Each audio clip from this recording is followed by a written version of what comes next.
and welcome to Round Robin. I'm your host, Robin McCormick with the City of Hampton, and today we're going to talk about business growth and development. My guests are J.R. Locke, who heads up the Hampton University Business Incubator program. Yes. Welcome. Well, thank you for having me. And Diane Cesvette, who's a client at there and has got an emerging and growing business to tell us about. So first of all, J.R., let me start with you. The Business Incubator, I had no idea it had been around for as long as it had. Tell me how that got started. Well, it's been a part of our community, Robin, for quite some time, actually since 1999. And I guess I look at it as one of the best kept secrets on the peninsula. It is a little bit, yeah. Because the Business Incubator started with a collaboration through the City of Hampton in partner with Hampton University to create an opportunity for entrepreneurs to grow and expand their businesses and to create jobs for the City of Hampton.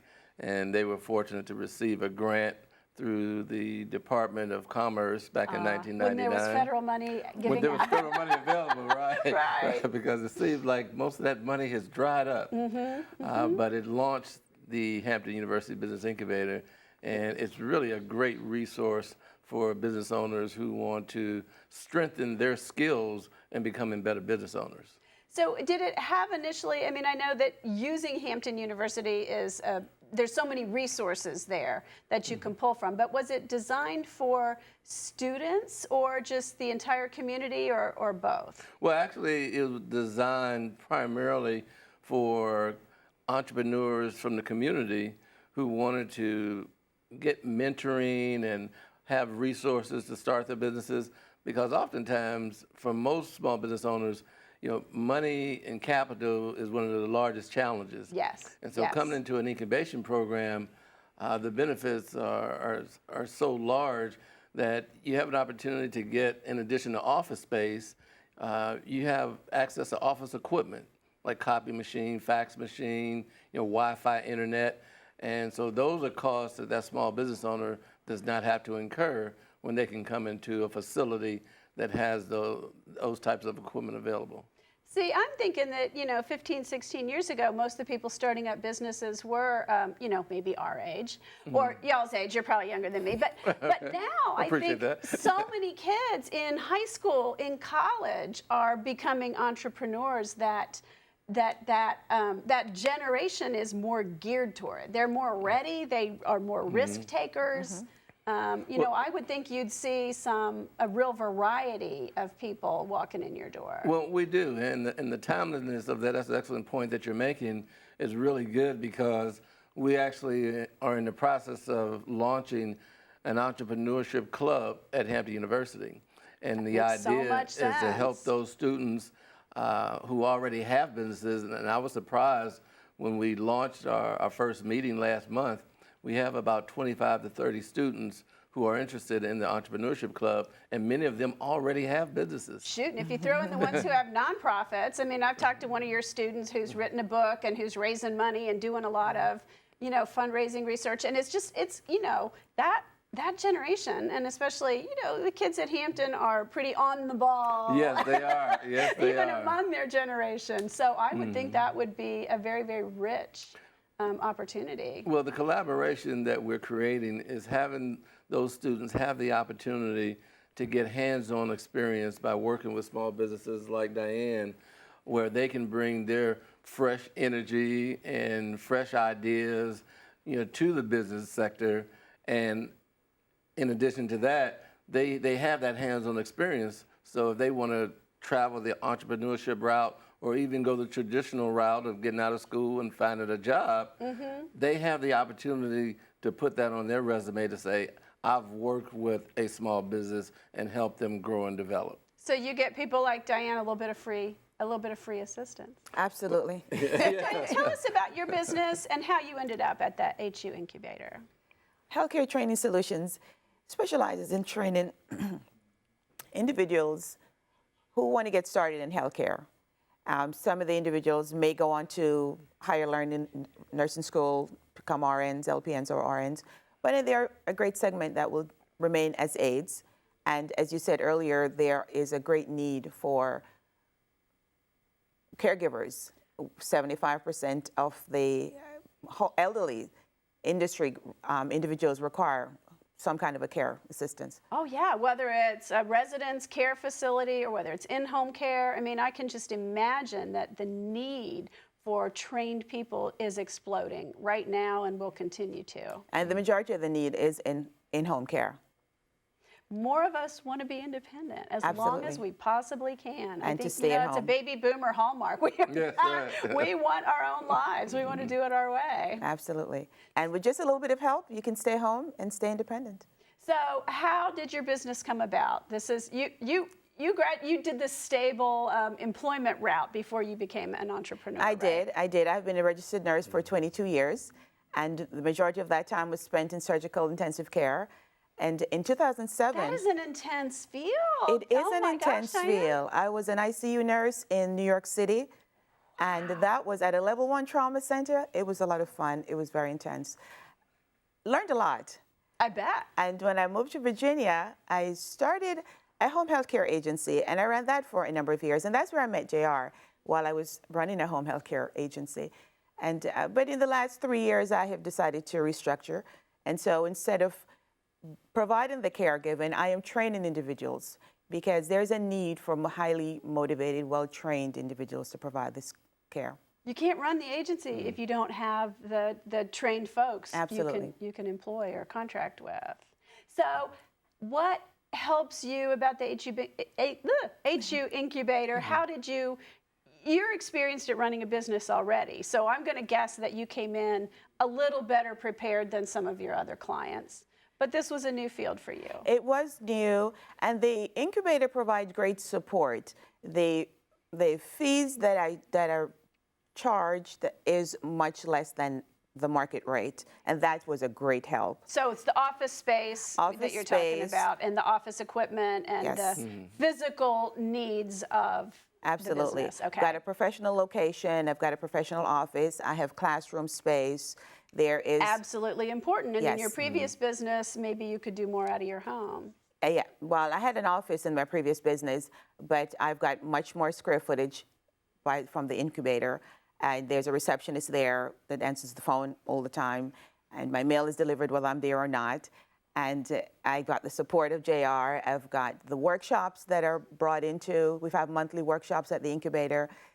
We've got mentoring from individuals who have done this before. Other successful businesses come in, they talk to us about how the road they've traveled, give us insight on how to get things done. And I have the support. I can run things by JR. I get information about what's going on around town, workshops I can attend. And we have a monthly meeting also locally in the incubator where we really talk about how to solve some of the issues that we're facing.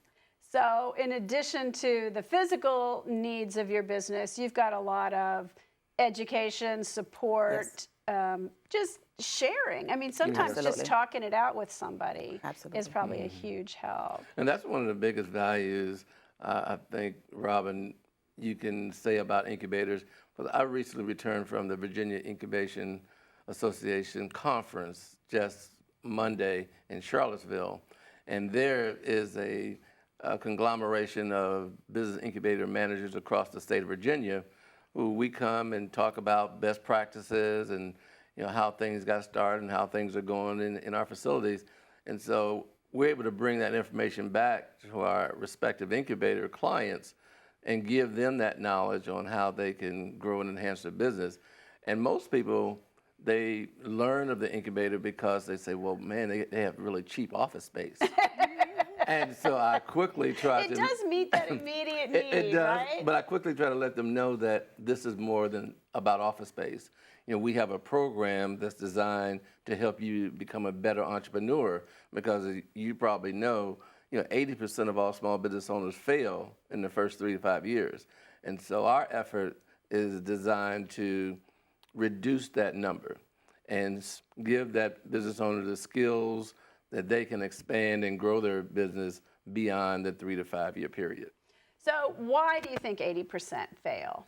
Is it bad plan and not market, or is it the personal things they need to do? I would have to say that it's attributed to the lack of education in terms of what it takes to run a business. Like people have a great idea and they have the skill set. Absolutely. Like you came in absolutely with the nursing background and understanding the market, but the business plan, the financing, the marketing. The mentoring, the coaching, all of that is necessary. Yeah, most people who want to start a business, they start a business because maybe they were in the shower one night and they had this great idea, or they worked someplace and decided, I could do this for myself. And they have the drive and the passion, and they know the product or the service, but they don't have the exposure of maybe paying the payroll taxes or having the accounting set up for payroll and becoming the maintenance supervisor and the office manager and the whole 9 yards. Right. When you're that entrepreneur, you're responsible for everything. Sometimes it's interesting when I speak to entrepreneurs who come from the corporate community and they're accustomed to picking up the phone and maybe calling somebody from the IT department to work on a computer. Right, Well, when you're in your own business, there's no one to call. You're the person trying to figure out how to navigate those problems. Well, there also are some special hurdles that some businesses face, and yours might not, but if you want to be a contractor, respond to a bid from a government organization or especially the federal government, wow, that's this whole level of paperwork and understanding terminology. Right. Do you help people through that? Oh, absolutely. And that's really a part of our, we call Lunch and Learn workshops that we have on a monthly basis. And they evolve around topics that, such as government contracting.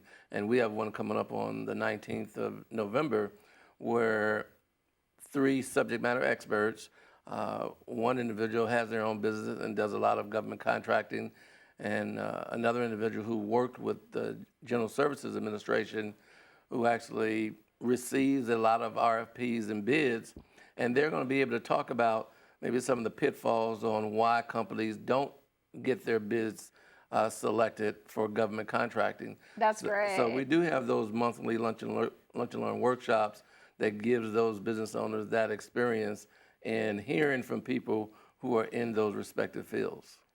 Okay. So Diane, how long have you been in the incubator now? 3 years. And what do you project? So obviously you have a business plan. You're seeing the long-term future of your business. What is your expectation? I want to establish a well-branded home health training operation in Hampton Roads to provide training for highly motivated individuals to meet the needs of the home care industry, because it is a hugely growing need, as you mentioned, with the baby boomers. So do those folks then go on and work for someone else, or do you still have also the home health care business placement? I do not. I have a referral. You can't do both. I plan to develop a job placement service as a swing off from my current business. But as of right now, I do refer them to several agencies. I collaborate with other organizations that use these individuals in their businesses, and so I refer them. And I do try to keep track. And obviously then that requires them to have a certain level of trust that they've met the standards, that you've done a good job of training them. Yes, yes. And of course you have folks that are some are more motivated than others, and I do encourage everyone, because I try to specialize with, I work with individuals who are disenfranchised, the individuals that kind of fly a little bit under the radar. I go to public housing to inform individuals about my programs. I go to the social services, individuals that are looking for either unemployed or underemployed. Right, right. And so they can come in, they can be trained, they can get a chance to get a job and get started on their way to financial independence. I think there's a lot of people like that who didn't decide what they were going to do, who got out of high school and are lost. Yes. And this is a step. It may or may not be their permanent step, but the first step of training and a job can make a huge difference in someone's future. That's great. Okay, so JR, tell us some folks who've graduated from the incubator, or some businesses, just a little bit about some success stories. We'll end on a great note here. Well, a couple come to mind. One, I guess, really stands out. Eagle Enterprises launched their company in the Hampton University Business Incubator. President CEO Ken Johnson, who I know very well, he has gone on to build his business and has become really one of the unique small businesses that does work with the federal government they've gotten great providing aircraft parts distribution. And so he has carved out a niche not only for minority businesses, but for small businesses across the board. He's really done well. And then we have a company that comes to mind called Expire. The CEO there is Sharon Hunt, and she has gone on to grow her company also in the government sector by providing logistical personnel for different jobs with the government. So those two companies really stand out. We've had quite a few companies that have come through our program. And just to conclude, Robin, by saying that it's been the goal of our president, Dr. William Harvey, that we wanted to partner with the city of Hampton to create the incubator to provide that platform for entrepreneurs to grow and develop their companies. Our focus has been primarily on the small, women, minority, and veteran-owned businesses so that they can grow their skills and ultimately create jobs for the city of Hampton. That sounds great. Now, JR, if somebody's watching this and thinks, hey, I've got a business I'm working, in the garage. Do you have space right now? Can they call you right now? We have space right now. Okay. Because we have 10 offices, and so we do have some available offices for anyone who wants to come in and talk about our program. The incubator is not designed for every small business because some small businesses are designed where it may be that entrepreneur himself or maybe a secretary that can run their business for the next 10 to 20 years. But we're looking for those entrepreneurs that have a vision and a model for growth where they will be hiring jobs and creating new jobs in the city of Hampton. Okay, we're looking for that too. That sounds great. Thank you, right. JR, and thank you, Diane, for coming by today. Thank you. You're welcome. And thank you for watching. I hope that if you are in this business category and are interested, you'll give these folks a call and see what they can do. Thanks for watching.